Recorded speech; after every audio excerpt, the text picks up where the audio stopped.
Bom dia, boa tarde, boa noite. Não sei em que momento você vai estar vendo este vídeo, mas que bom que você está conosco mais uma vez para partilharmos da palavra pela leitura orante.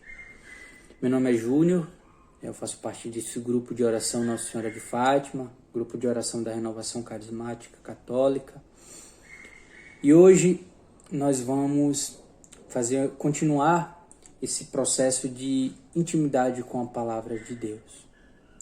Então que você possa pegar a sua palavra, que você possa estar escolhendo um ambiente propício para que Deus possa falar com você e você também possa falar com Ele. Talvez você esteja no trabalho, talvez você esteja em casa, mas seja qual for o ambiente, dê espaço para que o Senhor fale contigo. Em nome do Pai, e do Filho, e do Espírito Santo. Amém. Vinde, Espírito Santo, e enchei os corações dos vossos fiéis, e acendei neles o fogo do vosso amor. Enviai, Senhor, o vosso Espírito, e tudo será criado, e renovareis a face da terra. Oremos.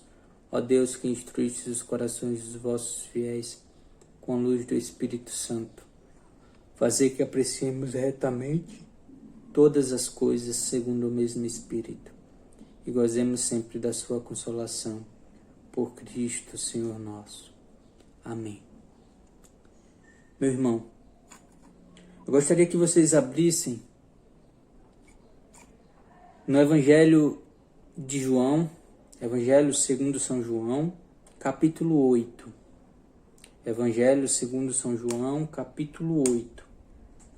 Versículo do 1 ao 11. Evangelho segundo São João, capítulo 8, versículo do 1 ao 11. Então, enquanto vocês vão abrindo, a palavra do Senhor hoje ela quer nos apresentar um texto em que muitas das vezes já tivemos contato, ou porque ouvimos, ou porque lemos esse texto, ou porque já oramos com esse texto. Mas a verdade é que a palavra, como ela é inspiração de Deus, ela é inspiração de Deus na vida do homem. Todas as vezes que recorremos a ela, pode ser tantas e tantas vezes que lemos o mesmo texto, ela nos revela algo, porque o Espírito Santo ele é novo. O Espírito Santo ele é atual e ele atualiza a palavra em nós. Então a palavra no Evangelho segundo São João, capítulo 8, vai nos falar da mulher adúltera. Esse texto é um texto que ao longo da história ele está em consenso com toda a ciência, os historiadores, os estudos bíblicos. Por que está em consenso? Porque não existe dúvida de que este fato ocorreu. É um fato que a gente chama fato inconteste. Não há dúvida nenhuma de que esta história, este fato ocorreu. E porque ele ocorreu, talvez tenha muito a nos ensinar, porque nos aproxima, né? É interessante quando a gente olha para um texto em que a gente sabe, ou porque ouvimos, ou porque estudamos, que ele é verídico, ele ocorreu de fato, e quando eu digo que ele é verídico, eu não quero dizer que os outros textos não são verídicos, o que eu quero dizer é que há um consenso sobre todos, historiadores, biblistas, de que esse texto é histórico, esse texto é real. Então vamos mergulhar sobre o texto e ver o que ele tem a nos dizer e falar com Deus a partir dele. O capítulo 8, versículo 1 em diante diz o seguinte, acompanhe. Jesus foi para o Monte das Oliveiras.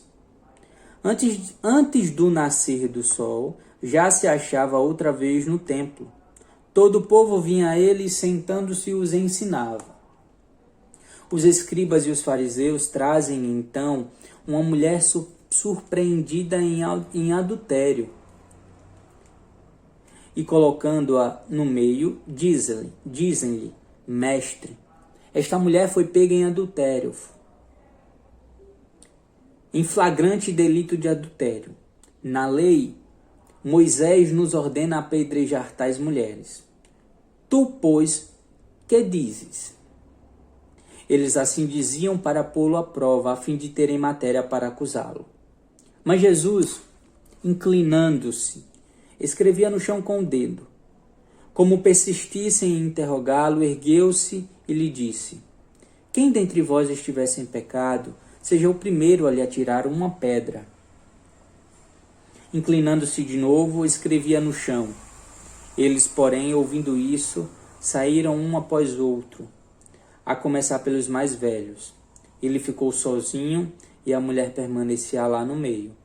Então, erguendo-se, Jesus lhe disse, mulher, onde estão eles? Ninguém te condenou? Disse ela, ninguém, Senhor. Disse então Jesus, nem eu te condeno. Vai e de agora em diante não peques mais. Palavra para a nossa salvação. Glória a vós, Senhor. O nosso primeiro passo ao olharmos para esse texto é nos perguntar o que o texto diz. Então, se você leu de forma rápida ou não conseguiu prestar atenção bem no texto, eu sugiro que você dê uma pausa agora no vídeo. E claro, se você tiver tempo, dê uma pausa no vídeo e leia mais uma vez, de forma pausada, de forma dinâmica. A gente não fará isso aqui por conta do tempo, para o vídeo não ficar muito longo. Mas nós nos perguntamos, e aí depois você dá continuidade, mas nós nos perguntamos o que o texto tem a nos dizer, para que sejamos fiel à literalidade do texto. Nós olhamos aqui para a existência de alguns personagens. Nós vemos Jesus, nós vemos a mulher, nós vemos os mestres da lei, os escribas e os fariseus, nós vemos uma multidão. Dentro da multidão nós vemos os discípulos. Talvez você nunca percebeu, ou já percebeu, mas nós também conseguimos ver implicitamente aqui o companheiro da mulher que estava em adultério. Ele não está aqui no texto, mas implicitamente ele existe. Então nós observamos esses personagens. E ao observarmos esses personagens, nós olhamos para o local. Onde está se passando essa história? Bom, nós temos aqui o templo, Mas antes disso, o texto nos apresenta um outro local, que é o Monte das Oliveiras, ainda que de maneira curta. Mas nós devemos observar isso. E esse texto é repleto de ações. E como é que eu observo as ações? Eu observo através dos verbos. Se eu parar e analisar aqui, Jesus foi ao Monte das Oliveiras. Então, o ir ao Monte das Oliveiras significa que ele estava a caminho e ele foi fazer algo. E o que Jesus foi fazer no Monte das Oliveiras? Senão orar, senão se colocar diante de Deus, na presença de Deus, antes de ir ao templo para ensinar. Jesus inclinou-se, Jesus escreveu no chão, Jesus disse, os fariseus e os escribas colocou a mulher adúltera no meio. Então são ações importantes para que a gente entenda o que o texto está dizendo. E o que nós podemos observar inicialmente é de que Jesus foi ao Monte das Oliveiras para rezar, para orar. Jesus, ele se coloca diante de Deus antes mesmo de ser colocado à prova. E aí nós nos perguntamos, quantas das vezes nós, que devemos ser imagem e semelhança de Jesus, nos colocamos na presença de Deus antes ou ainda, ou mesmo depois das provas? Fica esse questionamento. E a palavra diz que antes do nascer do sol, vejam, Jesus aqui é o sol. Quem é o sol na nossa igreja? Jesus. brilho supremo que reflete a luz de Deus em nós. Antes do nascer do sol, Jesus vai ao templo, como essa figura, esse entendimento de que o sol vai iluminar no templo. E lá ele senta e começa a ensinar. Acontece que os fariseus, os escribas, eles começavam a pôr Jesus à prova. Ou melhor, eles queriam colocá-lo Jesus à prova. Primeiro porque, entendamos, a mulher pega em adultério é uma justificativa, não para simplesmente apedrejá-la, porque a lei mandava desta forma. Então eles poderiam muito bem no local, no ato, apedrejar a mulher. Muito bem. Mas eles preferem pegar a mulher, levar até o local sagrado, que é o templo, e vamos colocar Jesus, vamos perguntar a Jesus, o sabidão, aquele que sabe de tudo, e os escribas e os fariseus agiam por inveja. Vamos colocar lá no templo. Ele não pode mentir no templo, porque se ele mentir, ele está profanando o templo, né? Ele não pode, se ele disser que é a favor de apedrejar a mulher, a gente taca a pedra nele porque ele é um falso profeta, porque antes ele ficava dizendo misericórdia, misericórdia, misericórdia, e agora manda tacar a pedra. Então ele é um falso, ele é incoerente com o seu discurso. Se ele disser que não é para atacar a pedra na mulher, a gente taca a pedra nele também. Por quê? Porque a lei manda que esse crime tem que ter como consequência apedrejamento. Então vocês entendem a circunstância em que Jesus é colocado. A circunstância em que Jesus é provado neste momento. Mas aí então eles levam a mulher e colocam ela no centro.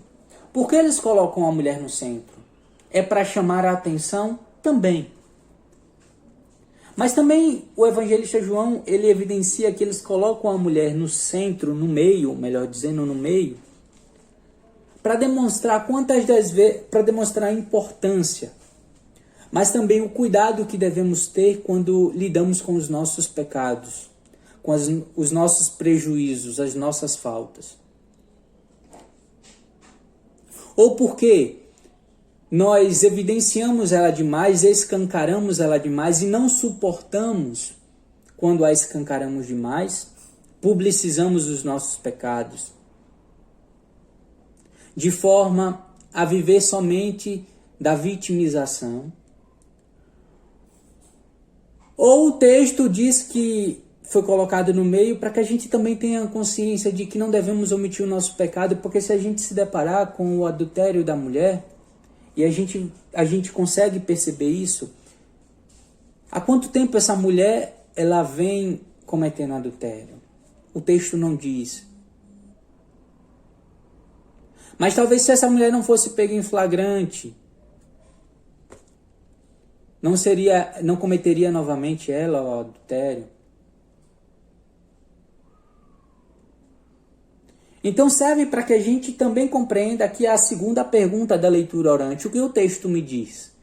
Então, à medida que eu vou vendo o que o texto está dizendo, nós vamos vendo o que o texto está dizendo, vamos também compreendendo o que o texto está me dizendo, o que o texto diz para mim, né? Então nós estamos diante de uma situação, digamos assim, de uma emboscada. Jesus está diante de uma emboscada colocada pela prova dos escribas e dos fariseus. E aqui vale uma análise, digamos assim, jurídica, né? Não puxando para o lado mais técnico do jurídico, mas para que a gente possa também ter um pouco de conhecimento. A lei de Moisés, de fato, a lei do Antigo Testamento, a lei de Moisés, feita lá no início, quando Moisés atravessa o Mar Vermelho, e lá ele escreve os 10 mandamentos, né? E escreve os 10 mandamentos, mas dentro dos 10 mandamentos tinha algumas leis específicas. E uma dessas leis específicas dizia basicamente que aquele que fosse pego em adultério, flagrantemente. E o que seria flagrantemente?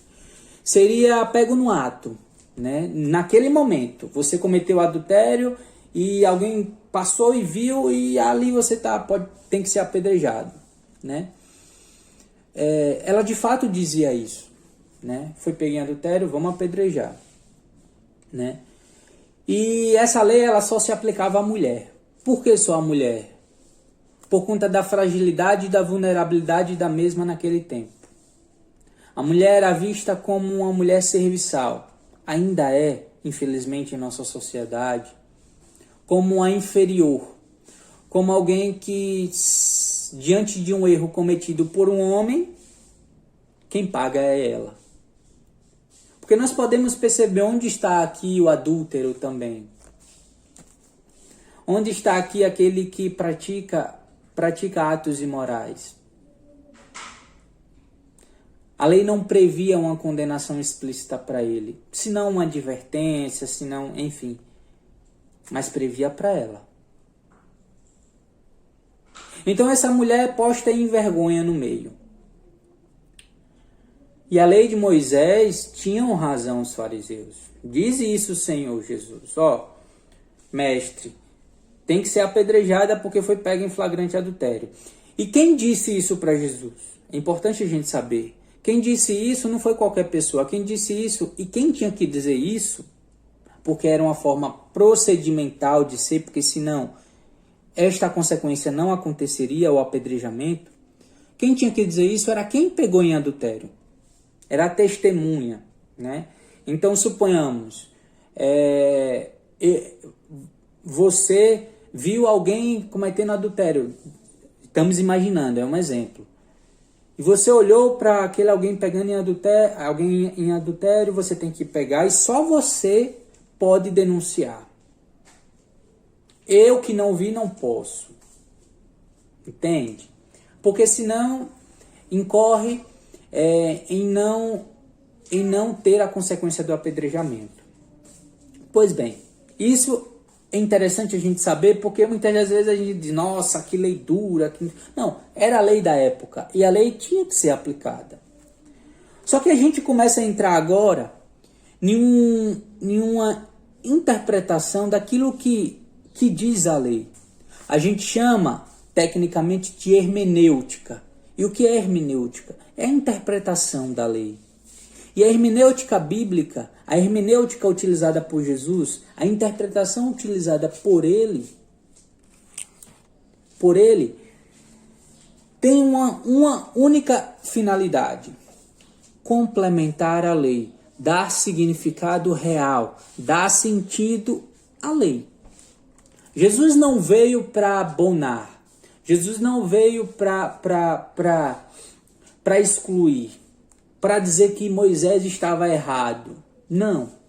Jesus ele veio para reinterpretar, ou melhor, para dar o significado real daquilo que estava posto já na época, em que o equívoco humano, pelo egoísmo e pela vaidade, por conta do preconceito e por conta do machismo, digamos assim, interpretava de maneira equivocada.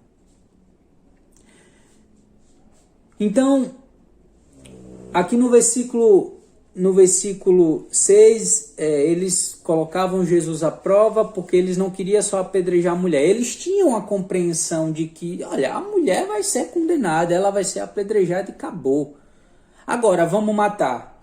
Vamos, que é o ditado, é o senso comum, né? Essa frase comum.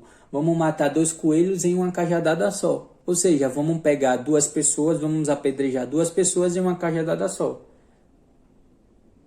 Porque Jesus estava, digamos assim, em uma emboscada.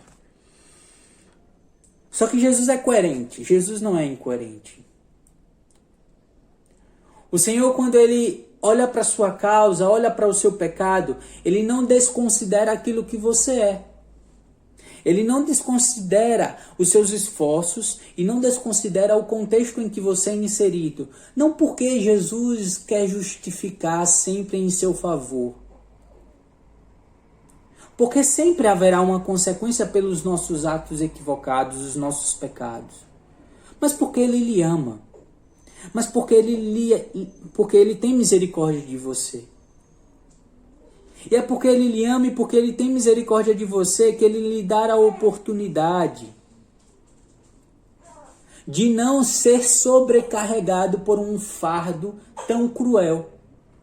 Nesse caso, o apedrejamento para a mulher. Talvez Jesus olhasse e dissesse: olha, vocês têm razão, mas me deixem dar um novo sentido àquilo que vocês equivocadamente interpretam. E Jesus, imediatamente após que dizem isso, ele faz o quê? Ele inclina-se. E por que Jesus se inclina-se? Jesus se inclina porque ele é o eucarístico. Aplica em sua vida agora esse inclinar-se de Jesus.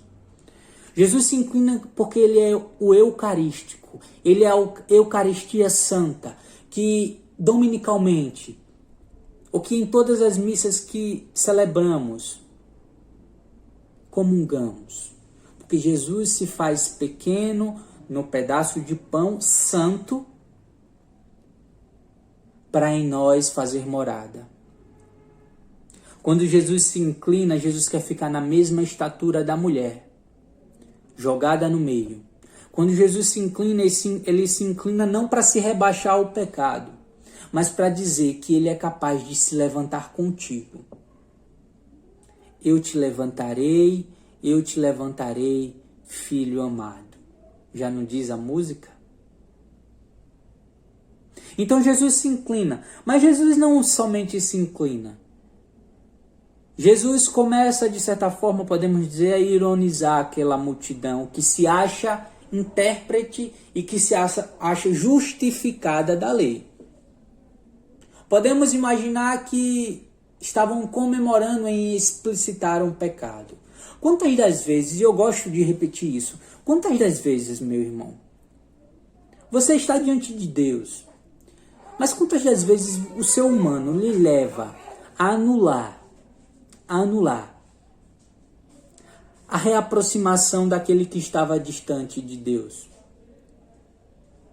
Porque você não consegue perdoar o irmão.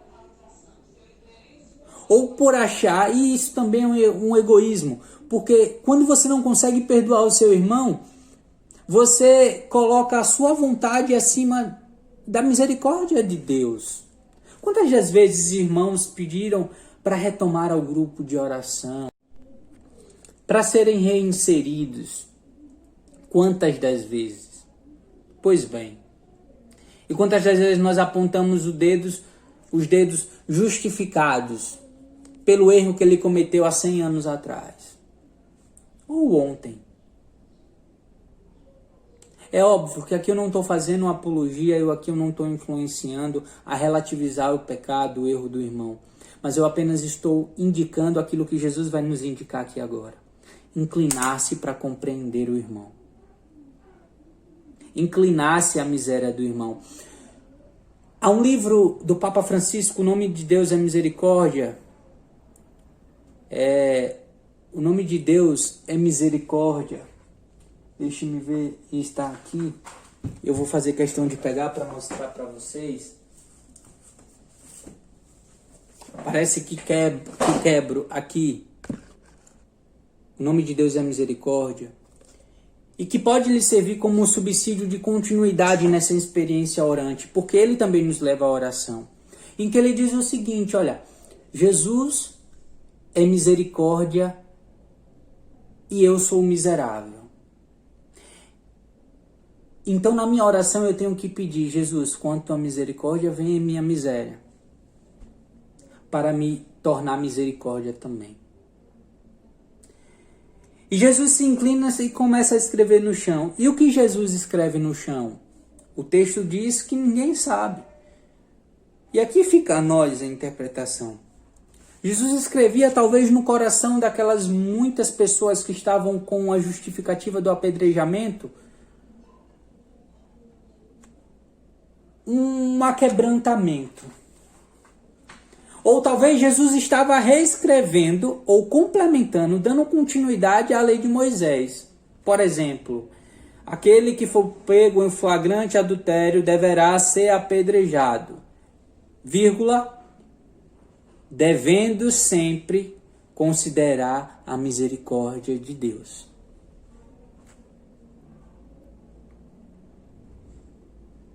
Devendo sempre considerar a misericórdia de Deus. Jesus se inclina e eles persistem em interrogar Jesus. O que é que você diz sobre isso? E Jesus levanta e diz: quem de vocês, quem dentre vós estiver sem pecado, atire a primeira pedra. Deixa eu lhe dizer uma coisa que também é um conhecimento. Só podia atirar a primeira pedra aquele que pegou em flagrante a mulher. Então, eu me pego a imaginar, se tinha uma multidão, todo mundo estava com anseio de apedrejar aquela mulher. E como bônus, digamos assim, queriam apedrejar Jesus também. Então todos estavam com a pedra na mão. E aí um deve ter olhado para o outro nessa hora. Bom, ele está dizendo, se a gente não tem pecado, então atira a primeira pedra.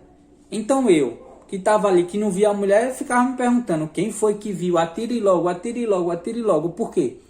Porque ainda que eu tivesse o meu pecado, por mais que eu não tivesse visto a mulher pega em adultério, mas ainda que eu tivesse o meu pecado, eu atiraria a pedra de maneira ignorante, de maneira arrogante, de maneira a esconder o meu pecado.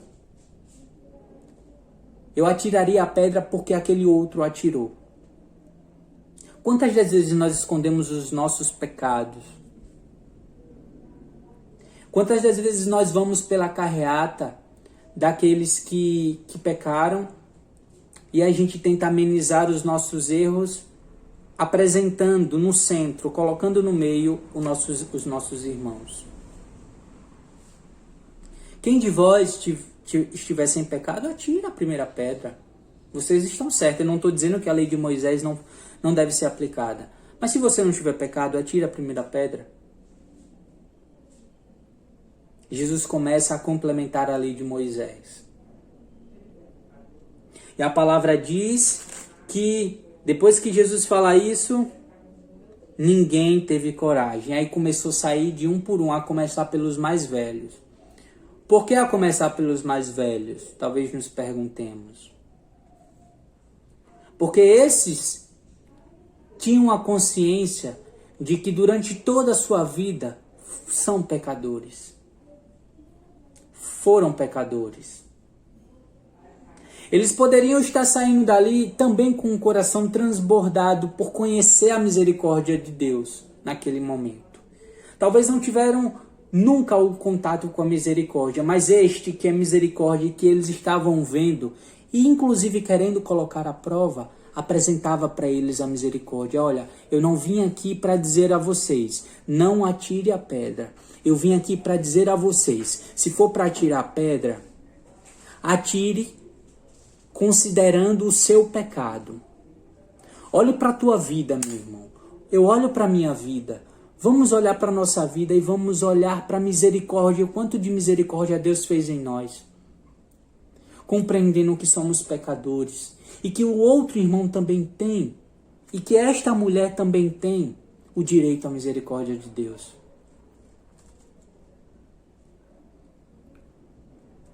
Este texto seja tão rico que a gente tem muita coisa para falar, mas podemos resumir na misericórdia de Deus.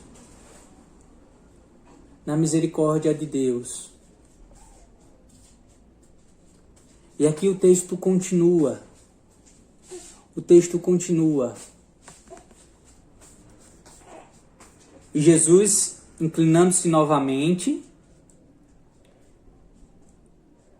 para ficar na mesma estatura da mulher, perguntou para a mulher: mulher, quem te condenou?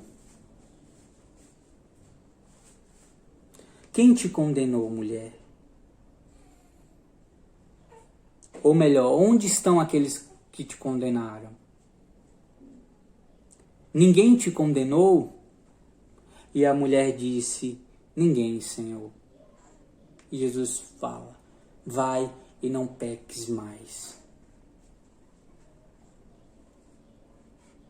Vai e não peques mais. Este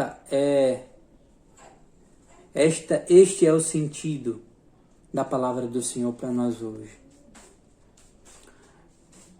A misericórdia, a lei, ela serve para regular, para ordenar, para colocar a justiça e não para esconder a injustiça. A lei, ela não serve para omitir outros pecados. Aquela mulher estava sendo colocada no meio porque era vulnerável, porque imperava o machismo, por uma série de outras coisas que ela sofria, porque direitos dela eram violados. Mas nada justificava o erro dela. Como também nada, diante da misericórdia de Deus, justifica não dar a oportunidade ao pecador. Não dá a oportunidade à misericórdia que o Senhor tem para nós.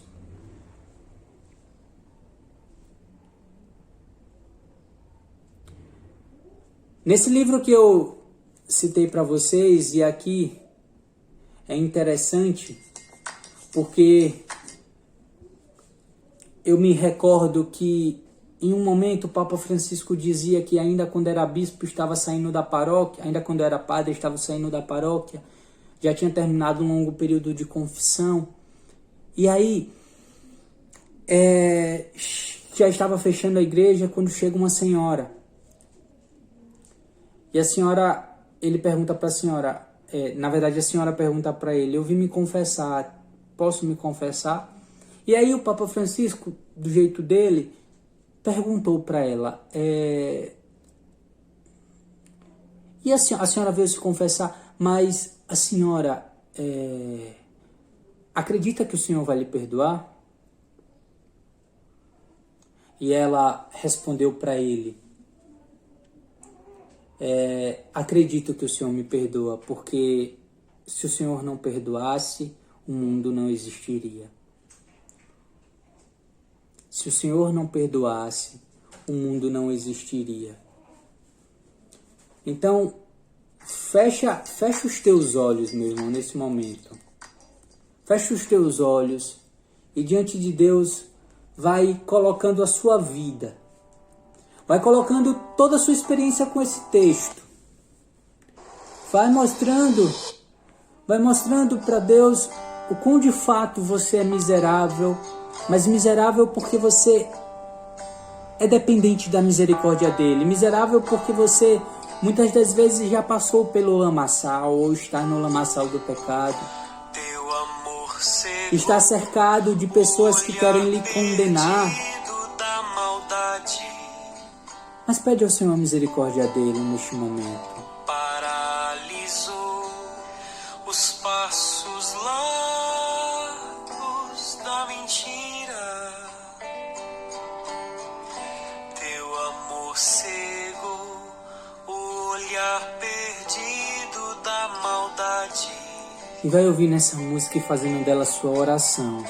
Paralisou os passos largos da mentira. Ouve a música e o que é que você diz ao Senhor agora? Quando a minha miséria se encontrou com a terra santa do teu coração, assim como a morte e a cruz, vida brotou quando a minha miséria se encontrou com a terra santa do teu coração, assim como a morte e a cruz.